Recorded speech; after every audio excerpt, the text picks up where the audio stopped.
అంటే 35 సంవత్సరాల కమ్యూనిస్టు పాలన, 15 సంవత్సరాల మమతా బెనర్జీ పాలన. ఈ 50 సంవత్సరాలలో బెంగాల్ అనేది ఎంత ఘోరంగా దారుణంగా అత్యాచారాలకు కాబడ్డదో ఈరోజు అక్కడికి వెళ్తే మనకు అర్థమవుతుంది.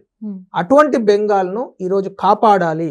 భారతదేశాన్ని కాపాడాలంటే బెంగాల్ను కాపాడాలి, భారతదేశాన్ని రక్షించాలంటే బెంగాల్ను రక్షించాలి అనే ఒక సత్సంకల్పంతో మోడీ గారు, అమిత్ షా గారు మొత్తం భారతీయ జనతా పార్టీ కుటుంబానికి ఒక దిశానిర్దేశం చేసి ఎట్టి పరిస్థితుల్లో మనం గెలవాలి అనే ఉద్దేశంతో ఈరోజు బెంగాల్లో గెలవడం జరిగింది. సో గెలిచిన తర్వాత మీరు చూసిన ఏదైతే డిసిజన్స్ సువేందు అధికారి తీసుకుంటున్నాడో అవన్నీ కూడా మీరు చూసినట్టయితే ఇప్పుడు చికెన్ నెక్ వెంటనే సెంట్రల్ గవర్నమెంట్కి అప్పయ్యారు.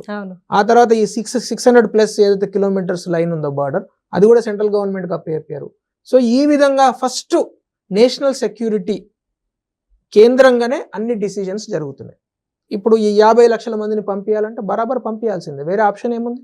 వాళ్ళని ఇక్కడ పెట్టి వాళ్ళ మీద అంత ప్రేమ ఉంటే మరి కాంగ్రెస్ పార్టీయో లేకుంటే ఆమ్ ఆద్మీ పార్టీయో లేకుంటే తృణమూల్ కాంగ్రెస్ పార్టీయో వాళ్ళకు క్యాంపులు అరేంజ్ చేసి వాళ్ళకి తిండి పెట్టమని చెప్పండి, వాళ్ళ ఇండ్లలో కూర్చోబెట్టుకొని. అంతేగాని ప్రభుత్వం మీద, దేశం మీద భారం చేస్తామంటే మాత్రం ఊరుకునే ప్రసక్తి లేదు.